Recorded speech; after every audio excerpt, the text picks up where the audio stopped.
അഹ്ലൻ അബുദാബിയുടെ ഇന്നത്തെ കാഴ്ചകളിലേക്ക് എല്ലാ മാന്യ പ്രേക്ഷകർക്കും സ്വാഗതം.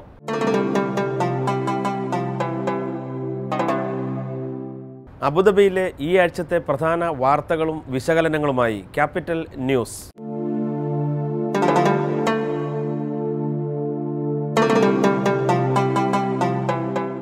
അബുദാബി ഇന്ത്യ സോഷ്യൽ സെൻറ്റർ കുട്ടികൾക്കായി സംഘടിപ്പിച്ച സമ്മർ ഫ്രോസ്റ്റ് എന്ന സമ്മർ ക്യാമ്പ് വിവിധ പരിപാടികളോടെ സമാപിച്ചു. വിനോദവും വിജ്ഞാനവും ഒന്നിച്ചു ചേർന്നൊരു സമ്മർ ക്യാമ്പ് എന്ന ലക്ഷ്യത്തോടെയാണ് Abu Dhabi Indian social centre summer frost സംഘടിപ്പിച്ചത്.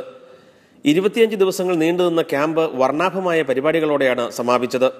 200ഓളം കുരുന്നുകൾ പങ്കെടുത്ത ഈ ക്യാമ്പിൽ വ്യക്തിത്വ വികസനം, സാമൂഹിക ബോധം, സുരക്ഷാ സംബന്ധമായ പരിശീലനങ്ങൾ എന്നിവയ്ക്ക് അബുദാബി കമ്മ്യൂണിറ്റി പോലീസ് അധികാരികളുടെ നേതൃത്വത്തിൽ ക്ലാസുകൾ നടന്നു. കുട്ടികളുടെ അഭിരുചികൾ കണ്ടെത്തി വിവിധ ഗ്രൂപ്പുകളായി തിരിച്ച് സംഗീതം, കരാട്ടെ അടക്കമുള്ള മാർഷൽ ആർട്സ്, ക്രിക്കറ്റ്, വിവിധ നൃത്തനൃത്യങ്ങൾ എന്നിവയിലും കുരുന്നുകൾക്ക് പരിശീലനം നൽകി. കുറെ പുതിയ കാര്യങ്ങൾ കുട്ടികൾക്ക് ഈ ക്യാമ്പിലൂടെ പകർന്നു നൽകാനായി എന്ന് general secretary R Vinod Amrita ന്യൂസിനോട് പറഞ്ഞു. 200-ൽ പരം കുട്ടികൾ പങ്കെടുത്ത ഈ സമ്മർ ക്യാമ്പിൽ മെയിനായിട്ട് നമ്മൾ ഉദ്ദേശിച്ചതെന്ന് പറഞ്ഞാൽ ഇൻഫോർടൈൻമെൻറ്റ്, അതായത് വിനോദവും വിജ്ഞാനം. പഠിത്തത്തോട് കൂടിയിട്ട് കൂടുതൽ നമുക്ക് സ്കൂളിൽ അറിവ് കിട്ടാത്ത കാര്യങ്ങൾ നമ്മളിവിടെ പകർന്നു കൊടുക്കുക എന്നുള്ളതും പല കാര്യങ്ങളിൽ പുതിയ ഇൻട്രസ്റ്റ് ജനറേറ്റ് ചെയ്യുക കുട്ടികൾക്ക് എന്നുള്ളതുമായിരുന്നു നമ്മുടെ ഉദ്ദേശം. അത് വളരെ വിജയകരമായി സാധിച്ചു എന്നാണ് തോന്നുന്നത്. ചലച്ചിത്ര സംവിധായകൻ പ്രഭുദേവയുടെ ട്രൂപ്പിൽ നൃത്തം പരിശീലിച്ച വിവേകായിരുന്നു സിനിമാറ്റിക് ഡാൻസിൽ കുട്ടികൾക്ക് ക്ലാസുകൾ എടുത്തത്. ദുബായ്, കിഡ്സാനിയ, വിവിധ ഫാമുകൾ എന്നിവിടങ്ങളിലേക്ക് ടൂറുകൾ സംഘടിപ്പിച്ചു. സുധീർ കുമാർ ഷെട്ടി, ഇന്ത്യൻ എംബസിയിലെ ആനന്ദ് ബർദൻ തുടങ്ങിയ പ്രമുഖർ ക്ലാസുകൾ എടുത്തു. ഡോക്ടർ രാജാ ബാലകൃഷ്ണ നേതൃത്വത്തിൽ നടന്ന സമ്മർ ഫ്രോസ്റ്റിന് ISC പ്രസിഡന്റ് D നടരാജൻ, മുൻ president Joy Thomas John, secretary R Vinod, Jayachandran Nair, general manager Raju BP തുടങ്ങിയവർ നേതൃത്വം കൊടുത്തു. 2 മാസത്തെ മധ്യവേനൽ അവധിക്ക് ശേഷം UAE സ്കൂളുകൾ ഓഗസ്റ്റ് 31 തുറന്ന് പ്രവർത്തനം ആരംഭിച്ചു. അബുദാബി വിദ്യാഭ്യാസ കൗൺസിൽ നിഷ്കർഷിച്ച പുതിയ പരിഷ്കാരങ്ങൾ ഉൾക്കൊള്ളിച്ചുകൊണ്ടാണ് വിദ്യാർത്ഥികൾക്ക് വിവിധ തലങ്ങളിൽ കൂടുതൽ സൗകര്യങ്ങൾ പ്രാവർത്തികമാക്കിയുമാണ് പുതിയ അധ്യയന വർഷത്തിന് തുടക്കം കുറിച്ചത്. ഓഗസ്റ്റ് 31 സ്കൂൾ തുറക്കുന്നതിനാൽ നേരത്തെ തന്നെ ഇന്ത്യൻ സ്കൂളുകൾ അടക്കമുള്ള വിദ്യാലയങ്ങൾ കുട്ടികളെ വരവേൽക്കാൻ തയ്യാറെടുത്തിരുന്നു. 2 മാസത്തെ വേനലവധി കഴിഞ്ഞ് നാട്ടിൽ നിന്നെത്തിയ കുട്ടികളും അവധിക്കാലം ഗൾഫിൽ തന്നെ ചെലവഴിച്ചവരും ഏറെ ഉത്സാഹത്തോടെയാണ് സ്കൂളിലേക്ക് എത്തിയത്. അടക്കിന്റെ പുതിയ വിദ്യാഭ്യാസ കലണ്ടർ അനുസരിച്ചാണ് ഇനി മുതൽ സ്കൂളുകൾ പ്രവർത്തിക്കുക. അധ്യാപകരും മറ്റ് ഓഫീസ് സ്റ്റാഫുകളും ടെക്നിക്കൽ വിഭാഗത്തിലെ ജോലിക്കാരും അതിനുള്ള പരിശീലനം കൂടി നേടിയതിനു ശേഷമാണ് പുതിയ അധ്യയന വർഷത്തിൽ സ്കൂളുകളിൽ എത്തിയിരിക്കുന്നത്. സ്കൂളുകൾ തുറന്ന് പ്രവർത്തനം ആരംഭിച്ചതോടെ വിദ്യാലയങ്ങൾക്ക് സമീപമുണ്ടാകുന്ന ഗതാഗത കുരുക്ക് ഒഴിവാക്കുന്നതിനായി അബുദാബി പോലീസ് പ്രത്യേക ട്രാഫിക് പട്രോളിംഗ് ഏർപ്പെടുത്തി. വേനലവധി കഴിഞ്ഞ് അബുദാബിയിലെ വിദ്യാലയങ്ങൾ തുറന്ന് പ്രവർത്തനം ആരംഭിച്ചതോടെ സ്കൂളുകൾക്കും പരിസരങ്ങളിലുമായി ഗതാഗത തടസ്സമുണ്ടാകും എന്നതിനാൽ അബുദാബി പോലീസ് പട്രോളിംഗ് ശക്തമാക്കി. ഇവിടങ്ങളിൽ 140-ലേറെ ട്രാഫിക് പട്രോളുകൾ ഏർപ്പെടുത്തി. ഗതാഗത സുരക്ഷ സംബന്ധിച്ച് ബോധവൽക്കരണ പരിപാടികളും ആസൂത്രണം ചെയ്തിരുന്നുവെന്ന് traffic and patrols deputy director colonel Khamis Ishaq Mohammed അറിയിച്ചു. മാതാപിതാക്കളും സ്കൂൾ ബസ് ഡ്രൈവർമാരും മറ്റ് വാഹന ഉടമകളും ഗതാഗത നിയമങ്ങൾ കർശനമായും പാലിക്കണം. സ്കൂളുകൾക്ക് സമീപം വേഗതാ നിയന്ത്രണമുണ്ടാകണം. വാഹനങ്ങൾ പാർക്ക് ചെയ്യുന്നതും നിയമാനുസൃതമായിരിക്കണം. വിദ്യാർത്ഥികളുടെ സുരക്ഷ മുൻനിർത്തി സ്കൂൾ ബസ് ഓടിക്കുമ്പോൾ ഡ്രൈവർമാർ മൊബൈൽ ഫോൺ ഉപയോഗിക്കരുത് എന്നും അധികൃതർ നിർദ്ദേശം നൽകി. ഇന്ത്യൻ പാസ്പോർട്ടുകൾ കളഞ്ഞു കിട്ടിയാൽ ഉടൻ തന്നെ ഇന്ത്യൻ എംബസിയിലോ കോൺസുലേറ്റിലോ എത്തിക്കണമെന്ന് UAE ഇന്ത്യൻ എംബസി വൃത്തങ്ങൾ അറിയിച്ചു. ഇന്ത്യൻ പാസ്പോർട്ട് കളഞ്ഞു കിട്ടിയാൽ ഉടൻ തന്നെ എംബസിയിലോ കോൺസുലേറ്റിലോ എത്തിക്കണമെന്ന് ഇന്ത്യൻ എംബസി അധികൃതർ അറിയിച്ചു. എംബസിയിലോ കോൺസുലേറ്റിലോ എത്തിച്ചേരുവാൻ കഴിയുന്നവർ നേരിട്ട് അധികൃതരുടെ കയ്യിലും അതിന് സാധിക്കാത്തവർ തൊട്ടടുത്ത പോലീസ് സ്റ്റേഷനിലും ഏൽപ്പിക്കണമെന്ന് ഇന്ത്യൻ എംബസി അധികൃതർ വാർത്താക്കുറിപ്പിൽ അറിയിച്ചു. ഇതോടൊപ്പം പാസ്പോർട്ട് നഷ്ടപ്പെട്ടവരും വിവരം എംബസിയെ അറിയിക്കണം. ഇത് സംബന്ധിച്ച് അടുത്ത കാലത്തായി നിരവധി പരാതികളാണ് ഉയർന്നുവരുന്നത്. പാസ്പോർട്ട് കണ്ടുകിട്ടുന്നവർ എംബസിയിലോ കോൺസുലേറ്റിലോ വിവരം അറിയിച്ചാൽ മാത്രമേ വിവരം അവകാശികളെ അറിയിക്കാൻ കഴിയുകയുള്ളൂ. UAE നിയമമനുസരിച്ച് പോലീസ് സ്റ്റേഷനിലും പരാതി നൽകേണ്ടതുണ്ട്. പത്രപരസ്യം വഴി ഇത് പൊതുജനങ്ങളെയും അറിയിക്കണം. അതിനുശേഷമാണ് പകരം പാസ്പോർട്ടിന് നയതന്ത്ര കാര്യാലയത്തിൽ അപേക്ഷിക്കേണ്ടത്. നഷ്ടപ്പെട്ട പാസ്പോർട്ടിന് പകരം എങ്ങനെ അപേക്ഷിക്കണമെന്ന് പോലും പലർക്കും അറിയില്ല. ഇതിനെക്കുറിച്ചുള്ള വിശദാംശങ്ങൾ മലയാളമടക്കമുള്ള പ്രധാന ഭാഷകളിൽ എംബസിയുടെ വെബ്സൈറ്റിൽ പ്രസിദ്ധീകരിച്ചിട്ടുണ്ട്. മാത്രമല്ല, വെബ്സൈറ്റിൽ എംബസിയുമായി ബന്ധപ്പെടാനുള്ള വിലാസവും ഫോൺ നമ്പരും അടക്കമുള്ള വിവരങ്ങൾ ലഭ്യമാണ്. ഓണത്തെ വരവേൽക്കാൻ പ്രവാസ ലോകം തയ്യാറെടുത്തു കഴിഞ്ഞു. അബുദാബിയിലെ മലയാളി സമൂഹത്തിൻ്റെ ഓണവിശേഷങ്ങളിലേക്ക്. തിരുവോണമിങ്ങെത്തിക്കഴിഞ്ഞു. ലോകത്തിൻ്റെ ഏതു കോണിലായാലും കാണം വിറ്റും ഓണമുണ്ണണം എന്ന പഴമൊഴി അന്വർത്ഥമാക്കും വിധം ഓണത്തിനുള്ള വിഭവങ്ങൾ തയ്യാറാക്കാൻ ഗൾഫിലെ പ്രവാസികളും തയ്യാറായി കഴിഞ്ഞു. ഞാനിവിടെ മീന മാർക്കറ്റിൽ നിന്ന് ഇവിടെ ഇല വാങ്ങാൻ വേണ്ടി വന്നിട്ടുള്ളതാണ്. ഇപ്പോൾ കഴിഞ്ഞ വർഷത്തെക്കാട്ടും കുറച്ചുകൂടി നല്ല വിലയായിട്ടാണ് കാണുന്നത്. കമ്പയർ ചെയ്യുമ്പോൾ നല്ല തെറ്റില്ലാത്ത കുറച്ചുകൂടി ലാഭത്തിലാണ് വന്നിട്ടുള്ളത്. ഇതെല്ലാത്ത ചെയ്ത പച്ചക്കറി സാധനങ്ങളും എല്ലാം കിട്ടുന്നുണ്ട്. കളമൊരുക്കുവാനുള്ള പൂക്കൾ മുതൽ ഓണസദ്യയ്ക്കുള്ള വിഭവങ്ങൾ വരെ എല്ലാം നാട്ടിൽ നിന്നും ഗൾഫിലെത്തുന്നുണ്ട്. ചന്തകളിലും ഹൈപ്പർ മാർക്കറ്റുകളിലും കഴിഞ്ഞ ഏതാനും ദിവസങ്ങളിലായി നല്ല തിരക്കാണ് അനുഭവപ്പെടുന്നത്. വിദേശ മണ്ണിൽ ജീവിക്കുമ്പോഴും പിറന്ന നാടിൻ്റെ ആചാര അനുഷ്ഠാനങ്ങളും സാംസ്കാരിക തനിമയും നിലനിർത്തിക്കൊണ്ടാണ് മലയാളി ഓണം ആഘോഷിക്കുന്നത്. ഗൾഫിലെ തൻ്റെ ജോലി തിരക്കുകൾക്കിടയിലും സർഗസൃഷ്ടിക്കായി സമയം കണ്ടെത്തുകയാണ് യുവകവിയായ പ്രശാന്ത്. ഇതിനോടകം തന്നെ സോഷ്യൽ മീഡിയകളിൽ ഹിറ്റായിക്കൊണ്ടിരിക്കുന്ന പോക്കുവെയിൽ എന്ന കവിതയുടെ ഉള്ളടക്കത്തിലേക്ക്. ഗ്രഹാതുര സ്മരണകളോടെ ഓരോ മലയാളിയും ഓണം ആഘോഷിക്കുമ്പോൾ തന്റെ കുഞ്ഞുനാളിലെ ഓർമ്മകൾ തഴുകിയുണർത്തി ഒരു കവിത തയ്യാറാക്കി അത് ഒരു ഓണസമ്മാനമായി ജന്മഗ്രാമത്തിനും മാതാവിനും സമർപ്പിക്കുകയാണ് അബുദാബിയിലെ പ്രശാന്ത് JH വാഗേരി. പൂഴിമണ്ണിൻ ചിരിയുമായി തിരിവെട്ടത്തേക്കകലുമെൻ കളിക്കൂട്ടുകാർ ഇലച്ചാർത്തിൻ മറവിലങ്ങുച്ചത്തിലേറ്റു പാടുന്നു ചീവീടു. അബുദാബിയിലെ UAE എക്സ്ചേഞ്ച് ഗ്ലോബൽ മാർക്കറ്റിംഗ് വകുപ്പിൽ public relations and corporate communications വിഭാഗം തലവനാണ് പ്രശാന്ത് വാഗേരി. നമ്മളിപ്പോൾ ജീവിതത്തിൽ എവിടെയാണ് നമ്മൾ ജീവിക്കുക, എങ്ങോട്ടാണ് നമ്മൾ പോവുക എന്നൊന്നും നമുക്ക് നിശ്ചയമില്ല.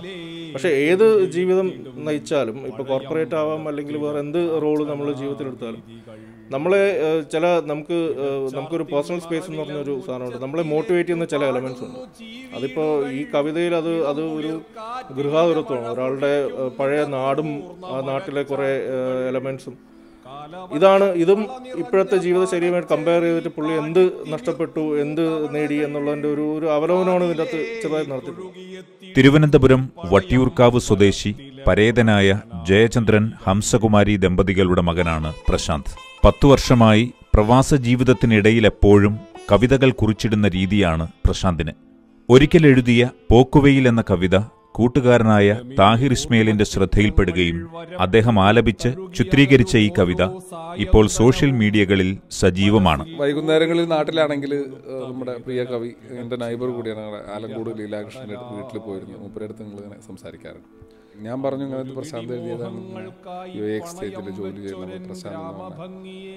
അപ്പോൾ പുള്ളിക്ക് അതൊരു ഭയങ്കര അത്ഭുതമായി. കാരണം പ്രശാന്ത് ജീവിക്കുന്ന ഒരു ലോകം തന്നെ വേറെ അല്ലേ. അപ്പം അങ്ങനെയാണെങ്കിൽ നമുക്ക് നോക്കണം എന്നൊക്കെ പറഞ്ഞു. പുള്ളിയുടെ ഒരു ആവേശം കൂടി കണ്ടിട്ടാണ് അങ്ങനെ ഞങ്ങൾ വിഷയത്തിലേക്ക് കൊണ്ടുവരുമ്പോൾ പുള്ളി തന്നെയാണ് അതിനെ നന്നായിട്ടൊരു ആമുഖമൊക്കെ പറഞ്ഞു. അങ്ങനെയാണ് സത്യത്തിൽ ഇത് ഇങ്ങനെ ഒരു കവിതയായി രൂപം കൊണ്ടത്.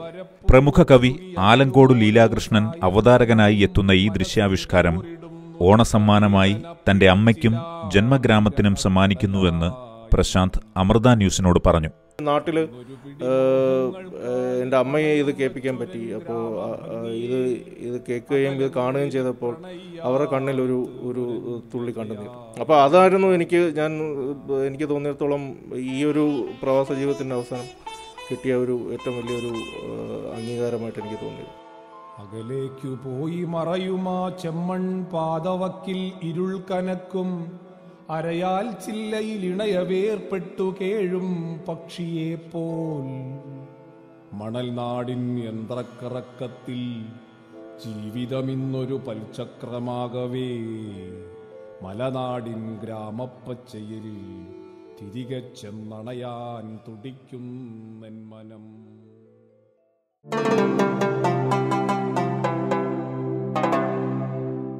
മണ്ണിൽ പൊന്നു വിളയിക്കുക എന്ന് നാം ആലങ്കാരികമായി പറയാറുണ്ട്. എന്നാൽ ഈ വിശേഷണത്തെ അന്വർത്ഥമാക്കുകയാണ് അലൈനിലെ കർഷകനായ അബു മെഹബൂബ്. അദ്ദേഹത്തിൻ്റെ കൃഷിസ്ഥലത്തേക്കാണ് ഇന്ന് ക്യാപിറ്റൽ ക്യാൻവാസ് പോകുന്നത്.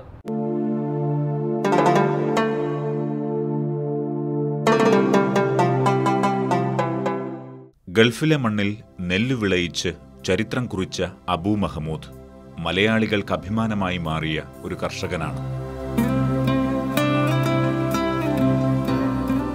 UAEയുടെ ഹരിത നഗരമായ അലൈൻ മനാസിർ എന്ന സ്ഥലത്ത് മസ്ജിദുൽ റഹ്മ എന്ന പള്ളിയിലെ ഇമാമാണ് അബു മഹമ്മൂദ്.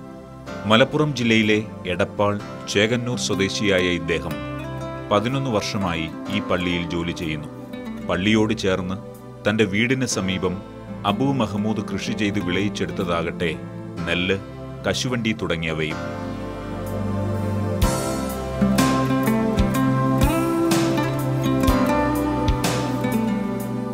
ഒരു കർഷക കുടുംബത്തിലെ അംഗമായ അബു മഹമ്മൂദ് 16 വർഷമായി ഗൾഫിലെത്തിയിട്ട് അലൈൻ, മനാസിർ, ഫലാജസയിലെ മസ്ജിദുൽ റഹ്മയിൽ ഇമാം ജോലിയിൽ പ്രവേശിച്ചു കഴിഞ്ഞപ്പോൾ അവിടെ ലഭ്യമായ സൗകര്യത്തിൽ ഇദ്ദേഹം കൃഷി തുടങ്ങുകയായിരുന്നു. ഒന്നപാട് ഇവിടെയൊക്കെ കല്ലും പിന്നെ ഒരു പ്രത്യേകതരം മണ്ണൊക്കെ ആയിരുന്നു. പിന്നെ എൻ്റെ ഫ്രണ്ട്സിനോട് പറഞ്ഞിട്ട് നല്ല ചുവന്ന മണ്ണ് കുറച്ച് കൊടുന്ന് ഇവിടെ മണ്ണെല്ലാം നിറച്ചതിന് ശേഷം പിന്നെ ആദ്യമായി കുറച്ച് കോഴിക്കാഷ്ടവും അതുപോലെ ആട്ടിൻകാഷ്ടവും ചാണകമൊക്കെയുള്ള വളം ഉപയോഗിച്ച് മണ്ണിനെ പാകപ്പെടുത്തിയതിന് ശേഷമാണ് ഞാനിവിടെ വിവിധതരം കൃഷികൾ ചെയ്യുന്നത്.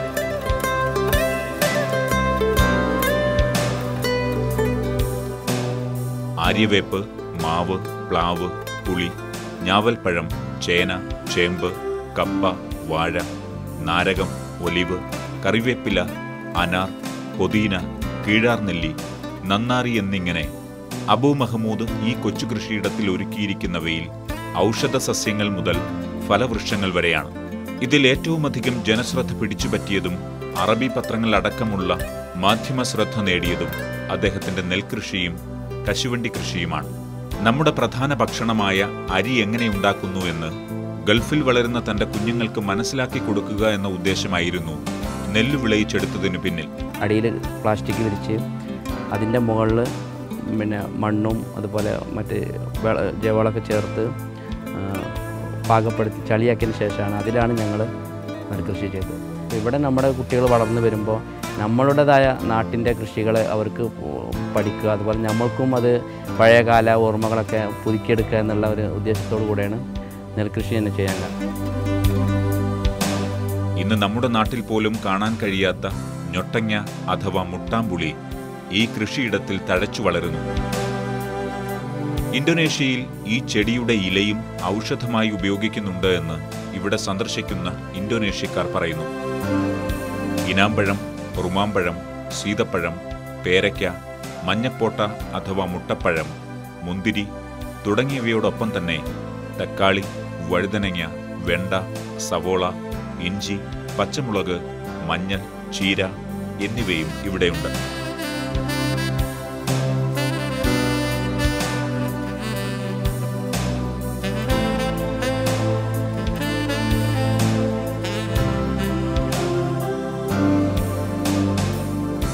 നാട്ടിലെ കൃഷ്ണതുളസിയോടൊപ്പം തന്നെ അറബ് നാടുകളിലെ വഴിയോരങ്ങളിൽ വളർത്തുന്ന റൈഹാൻ എന്ന അറബി തുളസിയും ഇവിടുത്തെ ഔഷധ സസ്യങ്ങളുടെ കൂട്ടത്തിലുണ്ട്. സ്വദേശികൾക്കും ഇന്ത്യക്കാരല്ലാത്ത മറ്റു രാജ്യക്കാർക്കും ഈ കോമ്പൗണ്ടിൽ വളരുന്ന കശുമാവ് ഒരത്ഭുതമാണ്. ഗൾഫിലെ ഭക്ഷണക്രമത്തിൽ കശുവണ്ടി ഒഴിച്ചുകൂടാനാവാത്ത ഒന്നാണെങ്കിലും ഇതെങ്ങനെയാണ് വിളയിച്ചെടുക്കുന്നത് എന്നുള്ളത് പല നാട്ടുകാർക്കും അറിയാത്ത കാര്യമാണ്. അതുകൊണ്ടുതന്നെയാണ് ഇവിടുത്തെ കശുമാങ്ങയും കശുവണ്ടിയും പലർക്കും അത്ഭുതമായി മാറിയത്. ബാല്യകാലത്തിൽ തന്നെ എനിക്ക് കൃഷിയോട് വളരെ താല്പര്യമായിരുന്നു. പാരമ്പര്യമായിട്ട് ഞങ്ങൾ കർഷകർ തന്നെയാണ്. പിന്നെ കൂടുതലായിട്ടും ഞങ്ങൾ അവിടെ ഉണ്ടായിരുന്നത് കശുവണ്ടിയായിരുന്നു. ആ കശുവണ്ടിയാണ് ഞാൻ ഗൾഫിലേക്ക് വന്നപ്പോൾ നാട്ടിൽ നിന്ന് അതിൻ്റെ വിത്ത് കൊടുന്ന് ഇവിടെ പരീക്ഷണം നടത്തുകയും ആ പരീക്ഷണം പൂർണ്ണമായി വിജയിക്കുകയും ചെയ്തത്.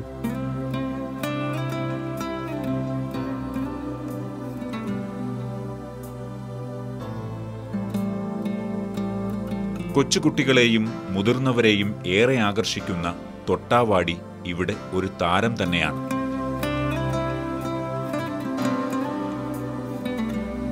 ഈ പ്രദേശത്തെത്തുന്ന പക്ഷികൾക്കുള്ള ഭക്ഷണവും കുടിവെള്ളവും ഈ തോട്ടത്തിൽ ഒരുക്കിയിട്ടുണ്ട്. തന്റെ ഒഴിവു സമയം ഈ കൃഷിയിടത്തിൽ ചെലവഴിക്കുകയും അതോടൊപ്പം വരും തലമുറയ്ക്ക് കൃഷിയുടെ മഹത്വം പഠിപ്പിച്ചു കൊടുക്കുകയുമാണ് കർഷകൻ കൂടിയായ ഈ മതപണ്ഡിതൻ. ഈ കൃഷിഭൂമിയെ ജീവസുറ്റതാക്കി നിലനിർത്തുന്നതിൽ അബു മഹമ്മൂദിന്റെ കുടുംബം നൽകി വരുന്ന സപ്പോർട്ട് ചെറുതല്ല. കുട്ടികളുമായും സന്ദർശകരുമായും സമയം ചെലവിടാനും സല്ലപിക്കാനും ഈ തണൽ മരങ്ങൾക്കിടയിൽ ഇദ്ദേഹം ഒരിടം ഒരുക്കിയിട്ടുണ്ട്. സീസൺ മാറി വരുന്നതോടെ കൂടുതൽ പുതുമയേറിയ കൃഷിരീതികൾ പരീക്ഷിക്കുവാനുള്ള തയ്യാറെടുപ്പിലാണ് അബു മഹമ്മൂദ്.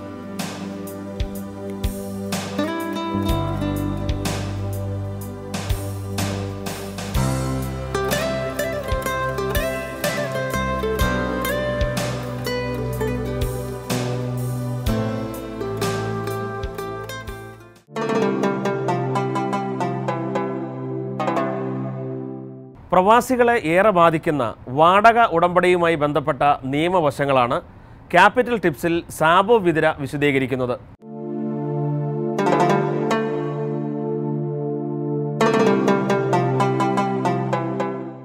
അബുദാബിയിൽ വാടക ഉയർത്തുന്ന പരിധിയെക്കുറിച്ച് ഒന്ന് വിശദീകരിക്കാമോ?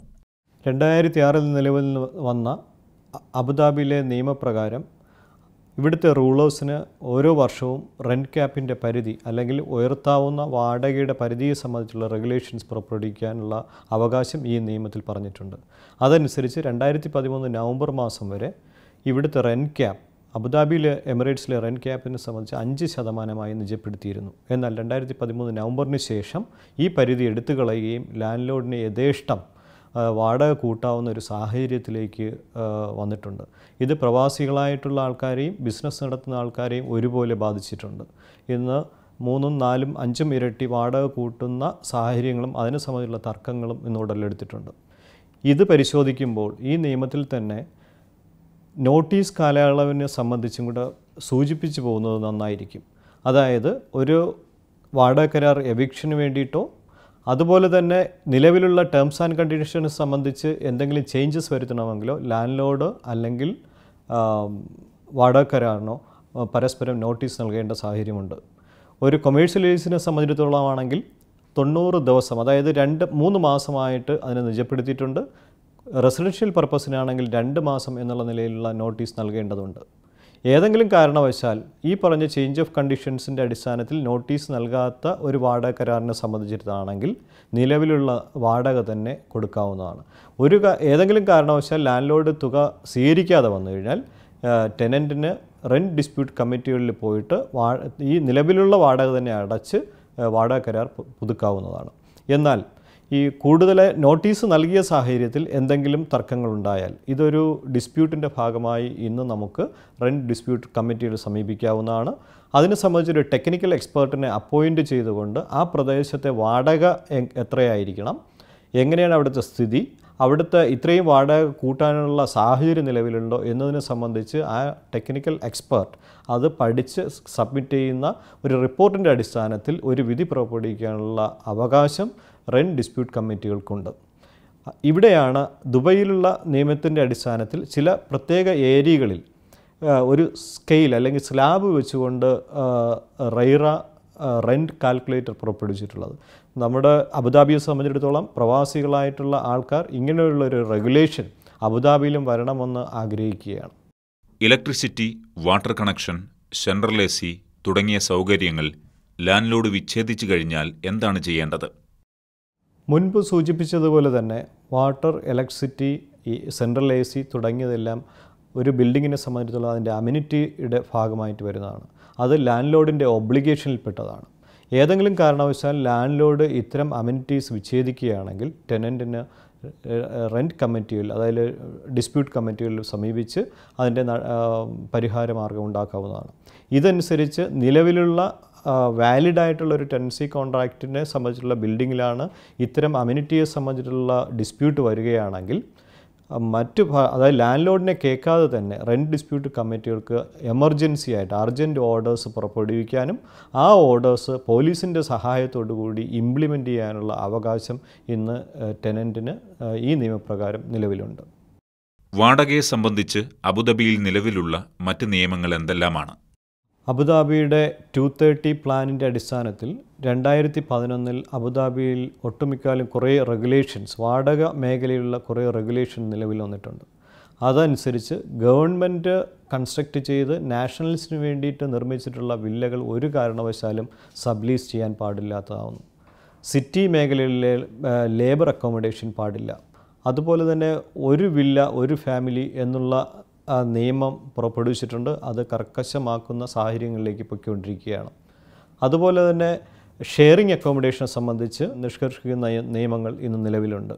വില്ലകളിൽ കൊമേഴ്സ്യൽ ആക്ടിവിറ്റീസിനെ സംബന്ധിച്ച്, അതായത് നഴ്സറി, ലേഡീസ് സ്പാ, അതുപോലെ എൽഡേഴ്സിനെ കെയർ ചെയ്യുന്ന സെൻറ്റേഴ്സ്, അങ്ങനെ തുടങ്ങിയ 3-4 കാറ്റഗറിയിൽ വരുന്ന കൊമേഴ്സ്യൽ ആക്ടിവിറ്റീസ് ഒഴിച്ച് എല്ലാ കൊമേഴ്സ്യൽ ആക്ടിവിറ്റീസും വില്ലകളിൽ നിന്നും മാറ്റേണ്ടതാണ്. അതിൻ്റെ അടിസ്ഥാനത്തിലാണ് ഇന്ന് നമുക്ക് അനുഭവിക്കുന്ന സ്കൂളുകൾ, വില്ലകളിൽ പ്രവർത്തിക്കുന്ന സ്കൂളുകൾ മറ്റ് ബിൽഡിങ്ങുകളിലേക്ക് അല്ലെങ്കിൽ മറ്റ് പ്രദേശങ്ങളിലേക്ക് മാറ്റുന്ന സാഹചര്യം ഉണ്ടായിട്ടുള്ളത്. 2011 വന്നതാണ്. 2 വർഷത്തിനുള്ളിൽ അത് ഇംപ്ലിമെൻ്റ് ചെയ്യുമെന്ന് 2011 തന്നെ പറഞ്ഞിട്ടുള്ളതാണ്. അതനുസരിച്ചുള്ള നടപടിക്രമങ്ങൾ പൂർത്തിയായിക്കൊണ്ടിരിക്കുകയാണ്. ഇങ്ങനെ അബുദാബിയെ ഒരു ക്ലീൻ സിറ്റിയായി മാറ്റിക്കുന്നതിൻ്റെ ഭാഗമായി റെസിഡൻഷ്യൽ മേഖലയിലുള്ള ക്ലീനിങ്ങിൻ്റെ ഭാഗമായി ഒത്തിരി റെഗുലേഷൻസ് ഇന്ന് നിലവിലുണ്ട്. ചുരുക്കി പറഞ്ഞു കഴിഞ്ഞാൽ അബുദാബിയെ സംബന്ധിച്ചിടത്തോളം ഇന്ന് ടെനൻസി കോൺട്രാക്റ്റ് വളരെ പ്രാധാന്യമർഹിക്കുന്ന ഒരു പ്രധാന ഡോക്യുമെൻ്റാണ്. ഇത് ഒരാളുടെ റെസിഡൻസി പെർമിറ്റ് പുതുക്കുന്നത് മുതൽ അല്ലെങ്കിൽ എടുക്കുന്നതിന് വേണ്ടിയിട്ട്, വാട്ടർ ഇലക്ട്രിസിറ്റി കണക്ഷന് വേണ്ടിയിട്ട്, റെസിഡൻസി പാർക്കിങ്ങിന് വേണ്ടിയിട്ടും ഇത് രജിസ്റ്റേർഡ് ആയിട്ടുള്ള ഒരു ടെനൻസി കോൺട്രാക്റ്റ് വളരെ അത്യാവശ്യമാണ്. അതിനാൽ ഈ പറഞ്ഞ റെഗുലേഷൻസ് എല്ലാം തന്നെ പ്രവാസികളായ നമ്മളെല്ലാവരും അത് പാലിക്കേണ്ടതും ഈ രാജ്യപുരോഗതിക്ക് വളരെ അത്യാവശ്യമാണ്.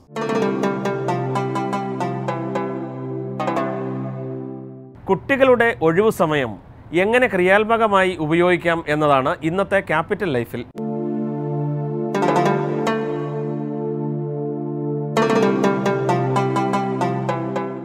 മുതിർന്നവരെ പോലെ തന്നെ വിദേശത്ത് കഴിയുന്ന കുട്ടികൾക്കും മാനസികവും ശാരീരികവുമായ റിലാക്സേഷൻ ആവശ്യമാണ്.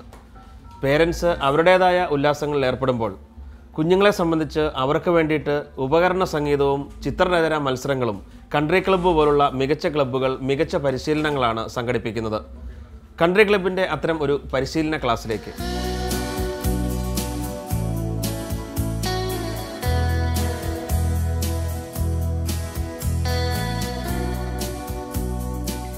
കൺട്രി ക്ലബിൻ്റെ ഫിറ്റ്നസ് അനുബന്ധിച്ച് തന്നെ ഇവിടെ കുട്ടികൾക്ക് വേണ്ടി ഒരുപാട് മറ്റുള്ള ആക്ടിവിറ്റീസും ഞങ്ങൾ ക്രിയേറ്റ് ചെയ്തിട്ടുണ്ട്. അതിൽ ഒന്നാണ് ഗിറ്റാർ, അതിൻ്റെ കൂടെ വയലിൻ, പിന്നെ ഡ്രോയിങ് ക്ലാസ്സുകൾ, അങ്ങനെയെല്ലാം ഉണ്ട്.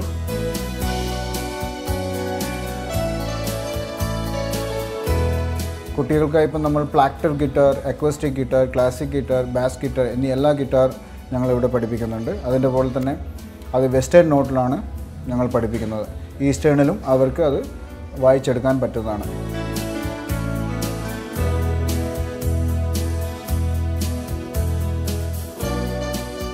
നമുക്കിവിടെ ഒത്തിരി പേരുണ്ട് ഗിറ്റാർ ക്ലാസ്സിന്.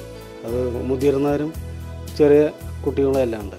പിന്നെ മ്യൂസിക് പഠിക്കാൻ പ്രായത്തിൻ്റെ പരിധിയില്ല. ആർക്ക് വേണമെങ്കിലും അപ്പോൾ വേണമെങ്കിലും പഠിക്കാം, മ്യൂസിക് സംഗീതം പഠിക്കാം. പിന്നെ ഇവിടെ എന്ന് പറഞ്ഞാൽ നല്ല സൗകര്യങ്ങളാണ്. വരുന്ന ആൾക്കാർക്ക് ഭയങ്കര ഇൻട്രസ്റ്റഡ് ആണ്.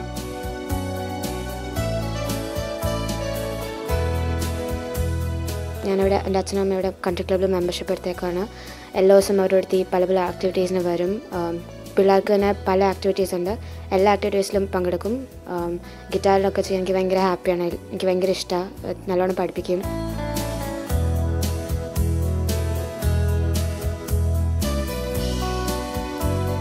അതുപോലെ ഡ്രോയിങ് ക്ലാസ്സുകളും കളറിംഗ് ക്ലാസ്സുകളും കൊടുക്കുന്ന കുട്ടികളുടെ ഏജ് ലിമിറ്റ് അനുസരിച്ചാണ്. 3 വയസ്സും വരെയുള്ള കുട്ടികൾക്ക് ഓൺലി കളറിങ്ങും, 3 വയസ്സ് തൊട്ട് 9 വയസ്സ് വരെയുള്ള കുട്ടികൾക്ക് പെൻസിൽ ഡ്രോയിങ്സും, 9 വയസ്സിന് മുകളിൽ നിന്ന് 14-15 വയസ്സ് വരെയുള്ള കുട്ടികൾക്ക് അവരുടെ ഐഡിയയിലുള്ള ചിത്രങ്ങളാണ് ഞങ്ങൾ കോൺസെൻട്രേറ്റ് ചെയ്യിക്കുന്നത്. അപ്പോൾ എല്ലാ കുട്ടികളും അത് ഒരുപോലെ എൻജോയ് ചെയ്യുന്നു എന്നുള്ളതാണ്.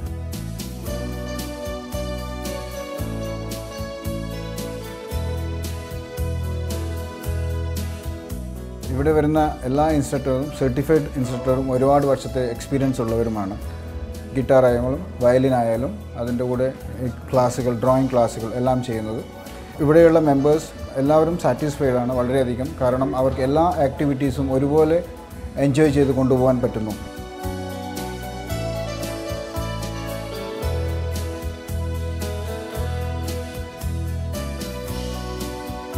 കൺട്രി ക്ലബിലെ കാഴ്ചകൾ അവസാനിക്കുന്നില്ല. പക്ഷേ ക്യാപിറ്റൽ ലൈഫിൻ്റെ ഇന്നത്തെ കാഴ്ചകൾ ഇവിടെ പൂർണ്ണമാകുന്നു.